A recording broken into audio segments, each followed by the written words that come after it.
नमस्कार सरदार जी।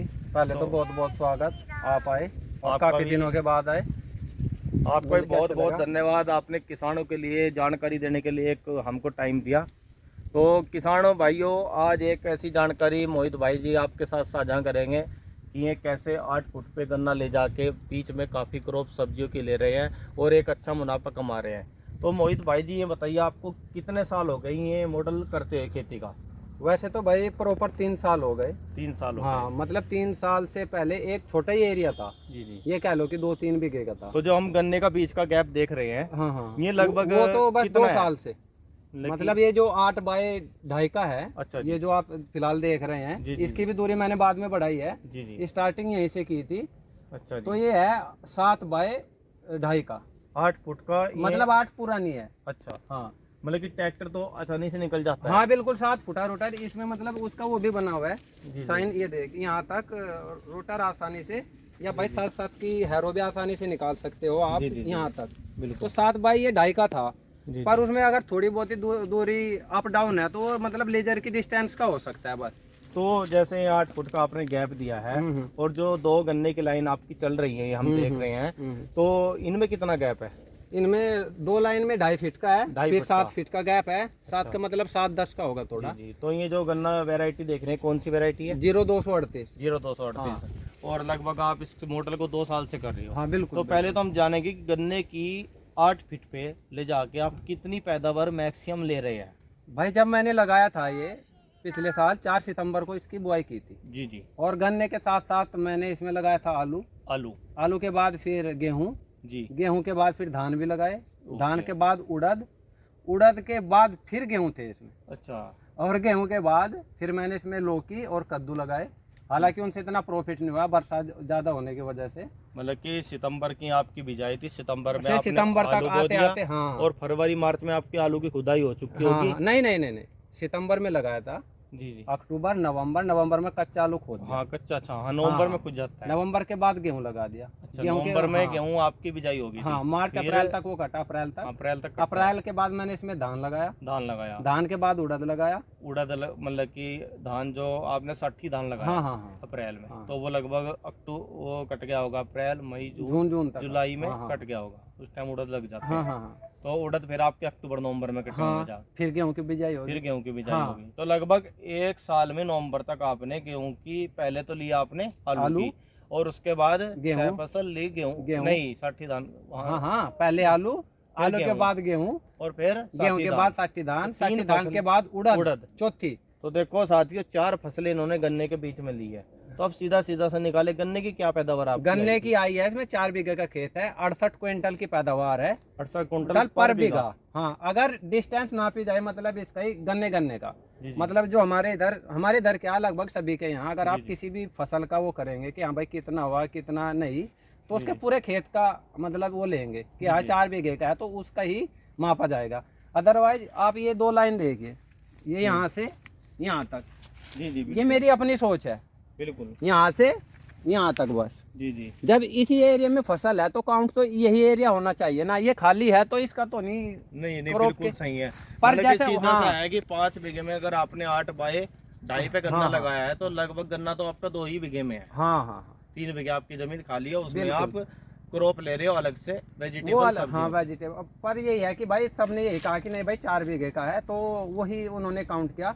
तो 68 क्विंटल पर बीघा का आया, ना 65 ना 70। अच्छा, हाँ बिल्कुल सही बता रहे हैं एक्यूरेट, आप। बिल्कुल तो लिखित में डायरी में है। एक आपका दूसरा खेत भी हम देख रहे हैं वीडियो में, साथियों आपको देखो भी रहा होगा, इसके अंदर आप अभी भिंडी देख रहे हो। तो इस खेत का क्या, ये कौन सी वैरायटी है? गन्ने की उसमें। हाँ, जो भिंडी का खेत देख रहे हैं किसान भाई अभी। हाँ हाँ, वो गन्ने में जो एक महाराष्ट्र की वैरायटी है 10,000 है। 10,000 है। हाँ, गन्ने की वो है 14,201 है, 11,015। तो ये कब की बिजाई है? ये है नवंबर की। हाँ, गेहूं के साथ की। और इसमें क्या क्या फसलें ली आपने? जब मैंने इसमें नवंबर में मतलब बिजाई की, तब मैंने उसका डिस्टेंस बढ़ाया। मतलब ये 2.5 फीट का था तो गन्ने की थोड़ी मोटाई कम थी। जी जी। तो मैंने इसको 3.5 बाय अच्छा 8 पे कर दिया। 3.5 बाय 8 पे। ये जो 2 गन्ने की ये लाइन थी, ये तो 2.5 फीट है, ये 3.5 फुट कर दी। हाँ, और जो बीच का गैप ये साथियों आप देख रहे हो 7 फुट का, वो 8 पे चला ये गया। 8 पे चला गया आपका। और उसमें जब मतलब मैंने नवंबर में बिजाई की एक साथ गन्ने की, जी जी तो उसमें जैसे जो 3.5 फीट का गैप है, जी जी उसमें एक लाइन सरसों की, जी जी एक मेथी की, उसके बाद गन्ना, और गन्ने के बाद गेहूं, मतलब एक साथ 4 फसल उसमें मेरी थी। अच्छा। और जो गन्ने के बाद है, फिर मैंने गन्ने के बाद उसमें भिंडी लगाई, और भिंडी वो अभी तक भी चल रही है। तो मोटा मोटा अगर हम इसी खेत की बात करें जिस पे हम खड़े हैं, जिसमें आपने बताया पहले आपने आलू लिया, फिर गेहूं लिया, और फिर उसके बाद आपने साठी धान लिया, हाँ, और फिर उड़द लिया। हाँ, हाँ, तो मैक्सिमम जो आपकी इसमें लागत निकाल के हाँ, प्रॉफिट जोड़ा जाए, हाँ। लगभग अंदाजा हो एक कितना आपको प्रॉफिट पर मतलब बीघा से हुआ? लागत निकाल के बताऊं या लागत टोटल? निकाल के लागत जो है, मतलब इन फसल में मुझे इसे 85,000 का पर मुनाफा बीघा, हुआ। पर बीघा? हाँ नहीं, लागत पर बीघा नहीं, जी, पूरे खेत से ही, मतलब 4 4 बीघे बीघे से, गन्ने से अलग। अच्छा, गन्ने से अलग? गन्ना निकाल दो मतलब उसमें कि से। जो- मतलब ये सह फसल का है बस। नहीं, गन्ने का भी जोड़ के बताइए आप।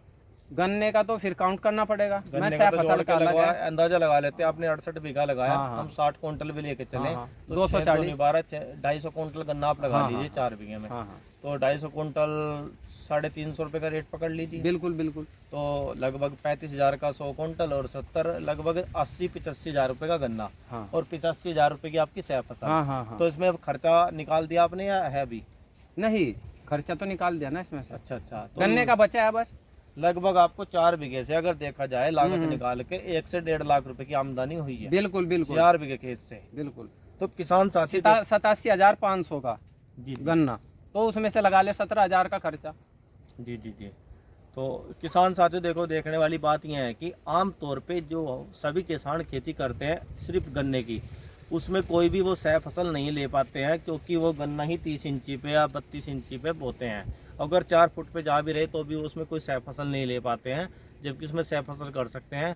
और गन्ने का एवरेज अगर आ रहा है तो जहाँ तक आप भी काफ़ी, हम भी घूमते रहते हैं, आपको भी जानकारी है, आपने भी पहले 30 इंची पे गया हुआ है, तो तब आपका क्या एवरेज आता था सिर्फ गन्ने की फसल? मैंने तो 1-2 बार ही देखा, मुश्किल से मतलब 40, 50, 55। 55? हाँ। उससे ज़्यादा इसमें आ रहा है? इसमें आ रहा है। दूसरा ये है कि जो सबसे बड़ा ये है कि जमीन का वो फसल चक्र का रोटेशन हो रहा है। जी जी जी। सबसे बड़ी बात, जैसे वैज्ञानिक लोग भी बोलते हैं कि भाई खेत में फसल चक्र जरूरी है।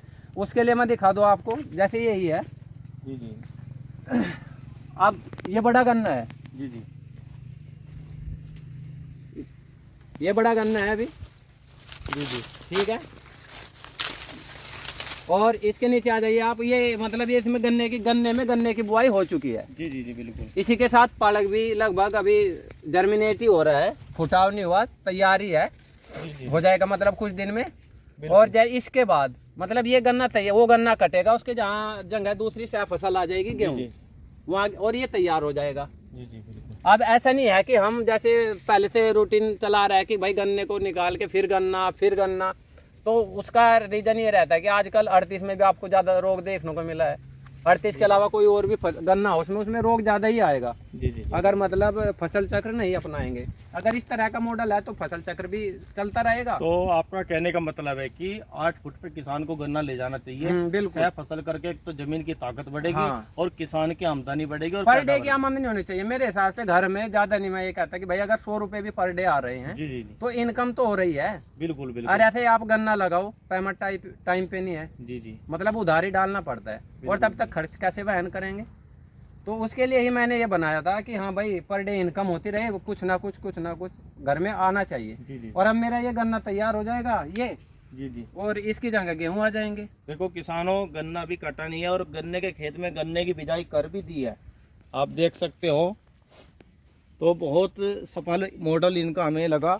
और भी किसान आप चाहते हो तो ऐसी खेती पे जा सकते हो। पहले आपको डर लगता है तो लगभग 1 बीघा 2 बीघे से आप छोटा सा मॉडल बना के स्टार्ट कर सकते हो। जब आपको दिखता है कि मुनाफा हो रहा है, अच्छा, ऐसा बिल्कुल नहीं है कि मुनाफा नहीं होगा, बिल्कुल होगा। क्योंकि हमारे किसान ठाकुर धर्मपाल जी भी हैं थाना बोन से, वो भी कभी 12 फुट पे गन्ना बोते थे, और वो भी यही बोलते थे कि गन्ना उतना ही निकलता है जितना 30 इंची में निकलता है। अब अगर आप खाली गन्ने की खेती करते हो तो भी गन्ना उतना ही निकलेगा, और 8 फीट पे ले जाके सह फसल लोगे तो भी गन्ने की पैदावार ज़्यादा ही निकलेगी, बल्कि 30 इंच से। और इसमें एक बात भी आती है कि रोग जो आता है उसकी भी बढ़वार, बल्कि रोग की भी बहुत कम आता है रोग, क्योंकि अच्छी खासी धूप लगती है, अच्छी खासी हवा लगती है, तो उसके कारण रोग भी काफ़ी कम आता है। और सह फसल होने के कारण ज़मीन में सभी पोषक तत्व मिलते हैं। तो और कोई जानकारी किसान भाइयों के लिए किस बात का ध्यान रखें इस मॉडल को, अगर शुरू करना हो किसी किसान को, 1 बीघा से करे या 5 बीघे से शुरू करे? नहीं, जैसे भाई मैं करता रहा हूँ, मुझे तो अभी ये लगता है कि भले 5 बीघे से कर ले, मतलब अब जैसे फैमिली सपोर्ट नहीं करती स्टार्टिंग में कि हाँ भाई इतनी दूर कैसे गन्ना नहीं होगा ये वो सब, तो उसके लिए ये है कि भाई 2 बीघे से स्टार्ट कर लें। और नेक्स्ट टाइम आप खुद ही मतलब 5 या 10 बीघे तक चले जाओगे। जब आपकी जेब में पैसा आता है ना प्रताप भाई, जी बिल्कुल, तो वो फिर सब करा देता है। बिल्कुल बिल्कुल। डिस्टेंस भी बढ़ाएगा। आप अगर गन्ना देखें मतलब 38 में भी जैसे आजकल हैं और भी खेत हैं, तो आप इसमें रोग देख लीजिए जी नहीं, और इसकी मतलब ग्रीनरी देख ले किस टाइप की है। बिल्कुल बिल्कुल। इसकी वजह यही है कि हाँ भाई इसमें जो हवा का प्रभाव है वो अच्छा है। दूसरा जो सनलाइट है वो प्रॉपर नीचे तक जा रही है। तो मतलब पेस्टिसाइड का भी बहुत कम यूज होता है इसमें, जरूरत ही नहीं पड़ती उस तरह की। किसान साथियों, बहुत अच्छी जानकारी आपको लगी होगी, और जो साथी नवे हैं चैनल पे, चैनल को सब्सक्राइब करें, और वीडियो अच्छी लगती है तो और भी किसान भाइयों को उस वीडियो को ज़्यादा से ज़्यादा शेयर करें, ताकि इतनी अच्छी जानकारी और भी किसानों के पास जा सके। तो नमस्कार, सत श्री अकाल।